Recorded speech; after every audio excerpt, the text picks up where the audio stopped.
that's born to be king,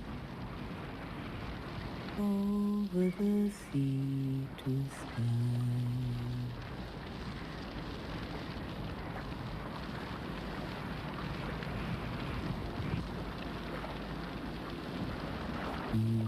Bunny boat like a bird on the wing, onward the sailors cry. Carry the lad that's born to be king, over the sea to sky.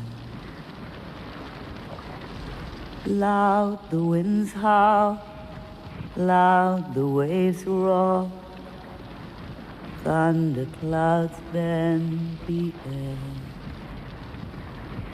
Baffled our foe, stand by the shore, follow they will not dare.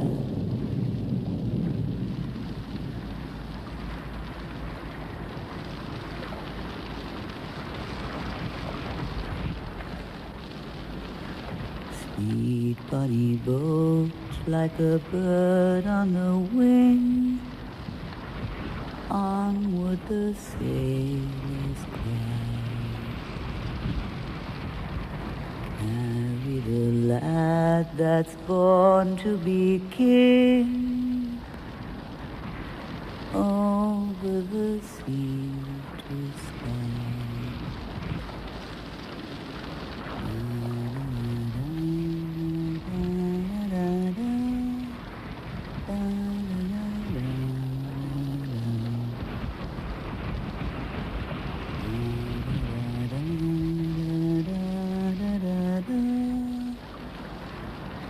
Over the sea to sky.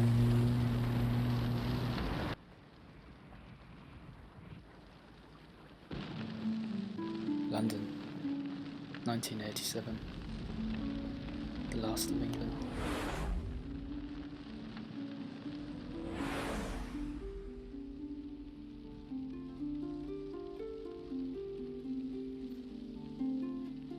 When Derek was 52 at St. Bartholomew's, London, dying, he wrote Blue. The doctor thought he could detect lesions in my retina. The pupils dilated with belladonna. The torch shone into them with a terrific blinding light. Look left, look down, look right, look up, look down, look up, look right. The camera flash, atomic bright photos.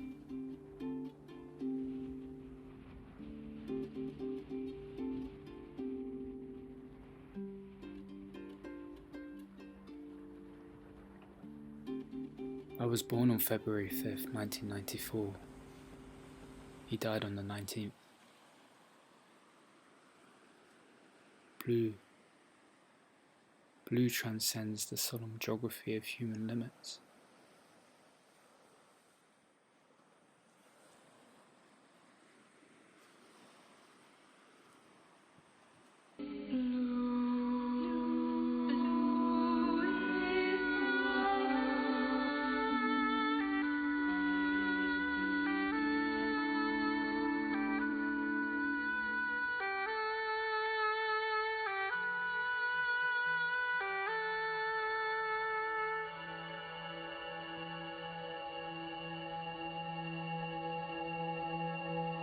Over the mountains is the shrine to Rita, where all at the end of the line call. Rita is the saint of the lost cause, the saint of all who are at their wits' end, who are hedged in and trapped by the facts of the world. These facts, detached from cause, trap the blue-eyed boy in a system of unreality.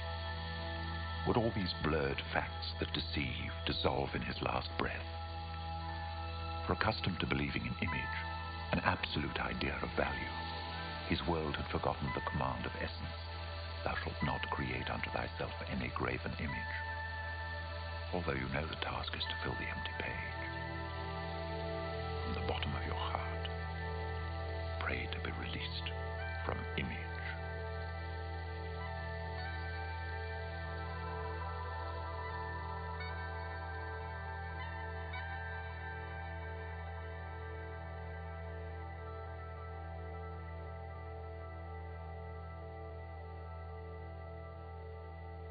The image is a prison of the soul.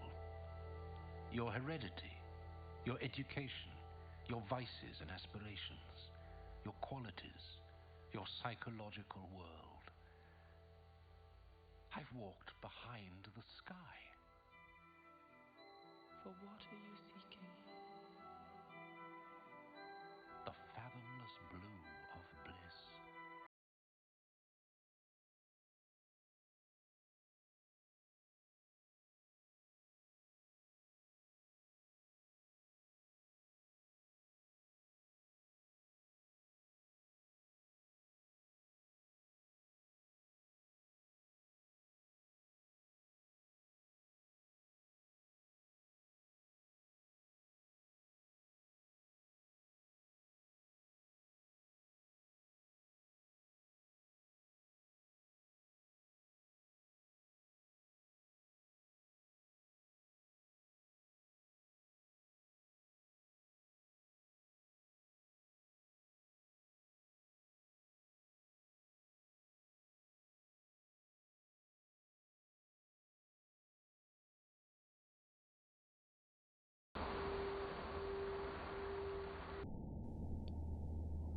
(1988). Two colours in the bicameral mind.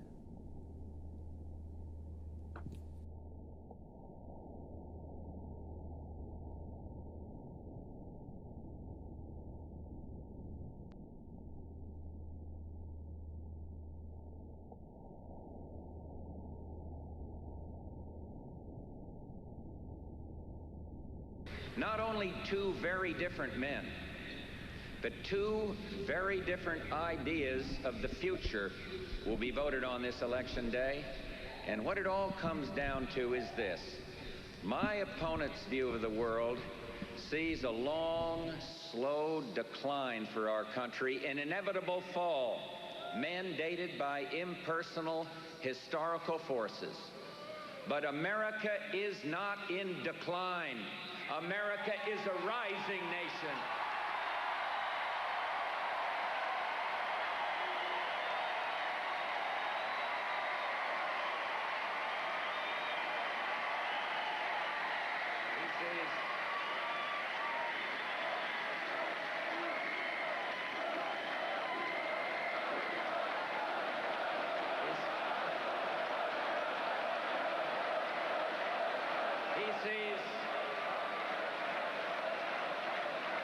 He sees America as another pleasant country on the UN roll call, somewhere between Albania and Zimbabwe. And I see America as the leader, a unique nation with a special role in the world. And this has been called the American century because in it, we were the dominant force for good in the world. We saved Europe, cured polio, went to the moon, and lit the world with our culture. And now we're on the verge of a new century. And what country's name will it bear? I say it will be another American century.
perfect in this country. There are people who haven't tasted the fruits of the expansion.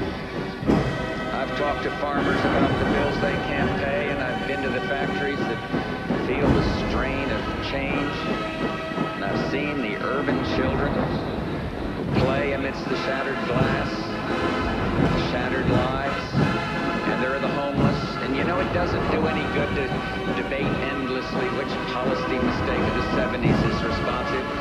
They're there, and we have to help them. But what we must remember, if we're to be responsible and compassionate, is that economic growth is the key to our endeavors. I want growth that stays, that broadens, that touches, finally, all Americans, from the hollows of Kentucky to the sunlit streets of Denver, from the suburbs of Chicago to the broad avenues of New York, and from the oil fields of Oklahoma to the farms of the Great Plains. And can we do it? Of course we can. We know how. We've done it. And if we continue to grow at our current rate, we will be able to produce 30 million jobs in the next 8 years. And we will do it by maintaining our commitment to free and fair trade, by keeping government spending down, and by keeping taxes down.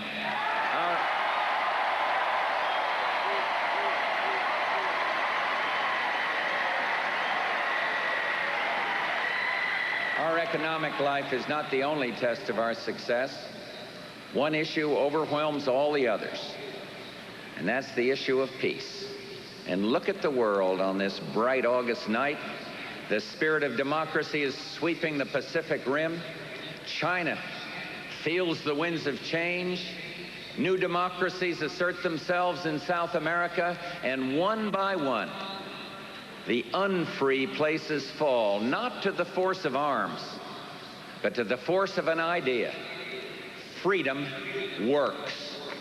And we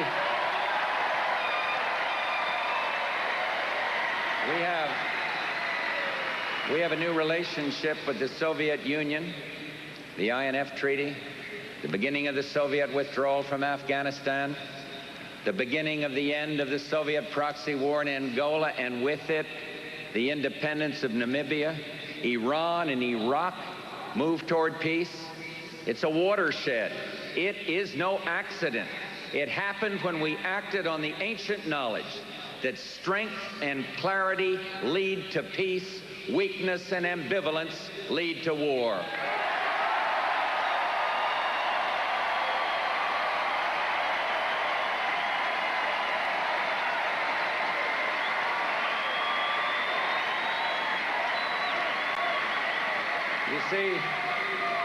You see, weakness tempts aggressors. Strength stops them. I will not allow this country to be made weak again. Never.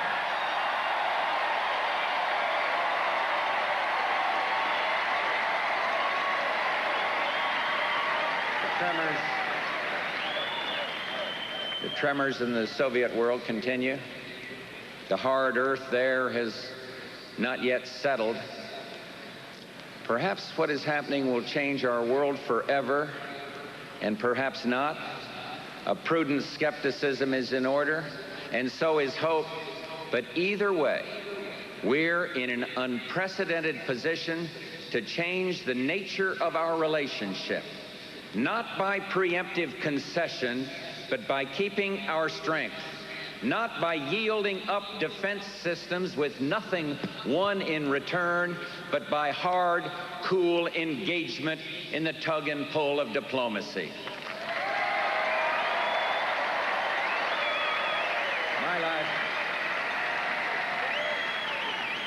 My life has been lived in the shadow of war. I almost lost my life in one. And I hate war. Love peace. And we have peace, and I am not going to let anyone take it away from us.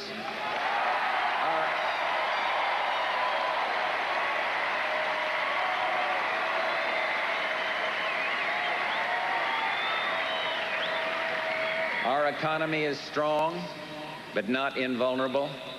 And the peace is broad, but can be broken. And now we must decide. We will surely have change this year, but will it be change that moves us forward or change that risks retreat? In 1940, when I was barely more than a boy, Franklin Roosevelt said we shouldn't change horses in midstream. My friends, these days, the world moves even more quickly. And now, after 2 great terms, a switch will be made. But when you have to change horses in midstream, doesn't it make sense to switch to one who's going the same way?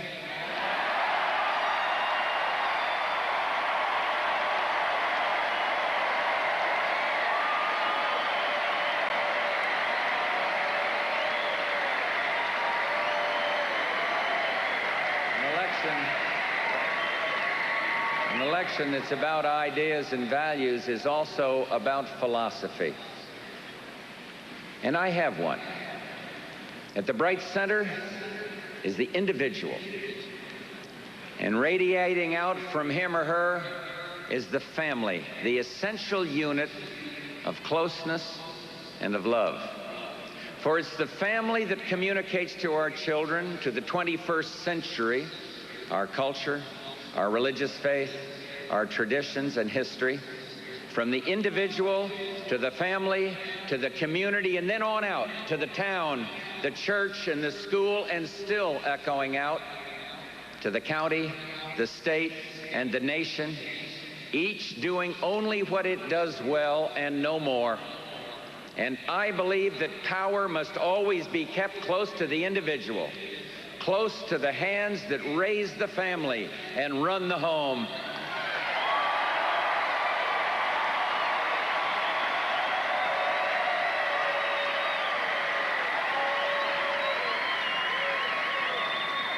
I am guided by certain traditions.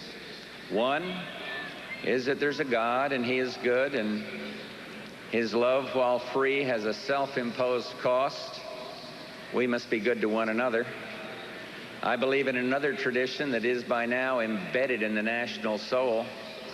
It's that learning is good in and of itself.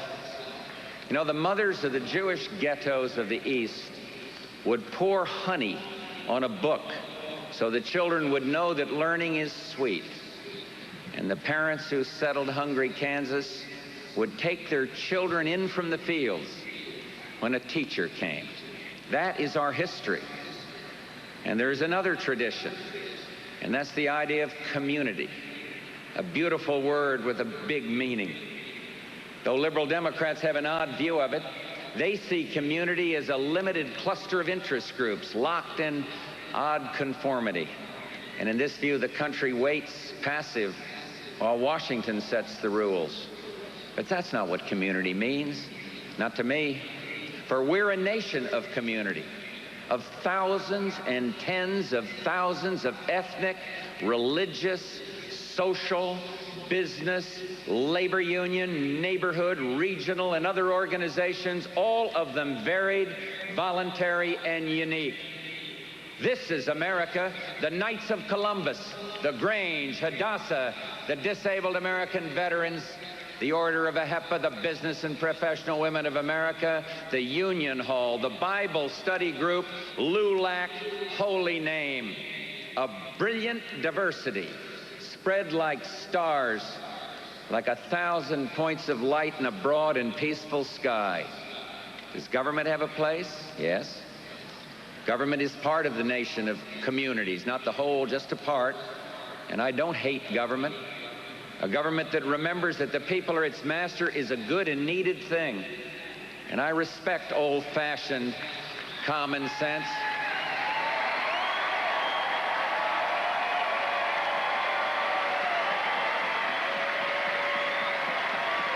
And have no great love, and I have no great love for the imaginings of the social planners. You see, I like what's been tested and found to be true.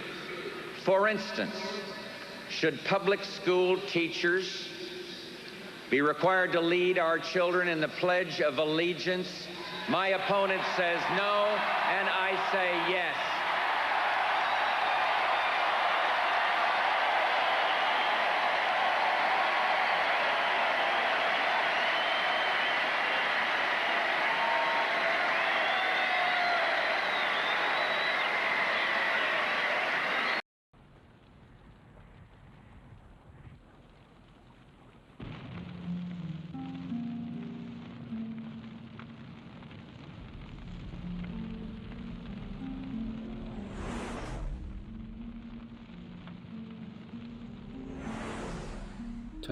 April 1986, at 01:23 hours and 58 seconds, a series of blasts to bring down reactor number 4 of the Chernobyl nuclear power plant near the Belarusian border.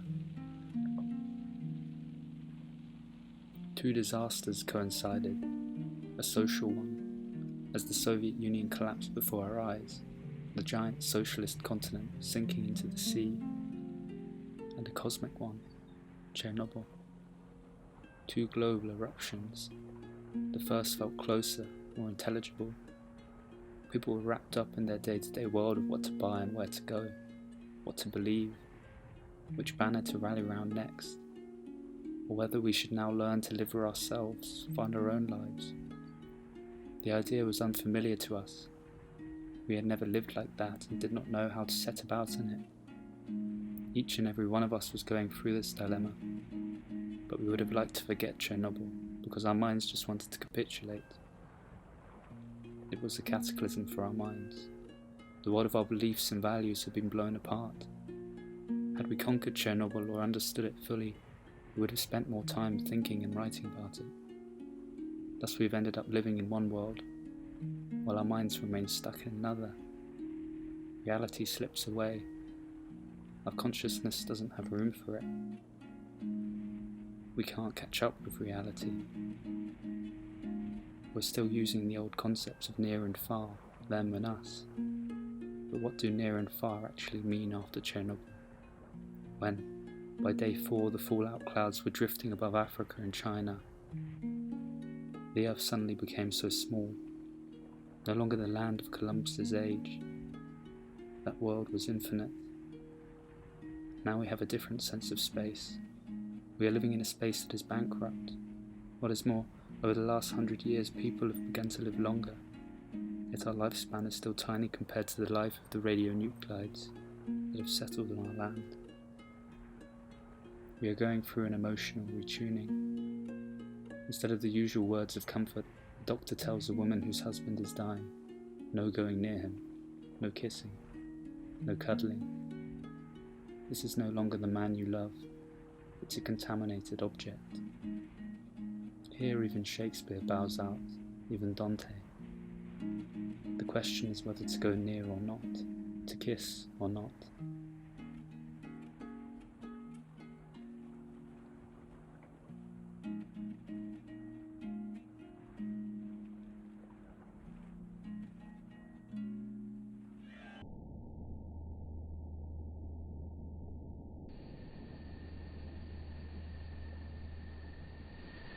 The darkness comes in with the tide. The year slips on the calendar. Your kiss flares. A match struck in the night flares and dies. My slumber broken. Kiss me again. Kiss me. Kiss me again and again.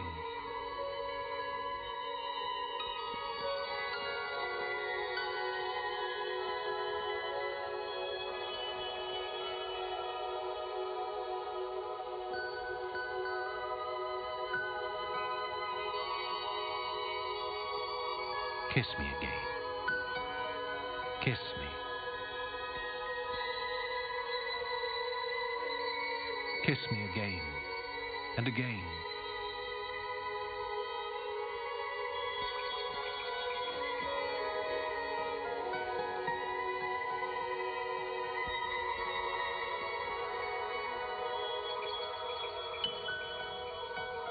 Never enough.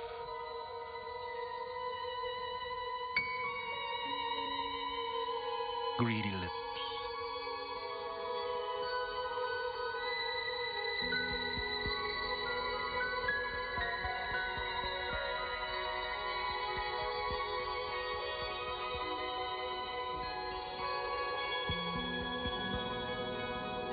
Speedwell eyes. Blue skies.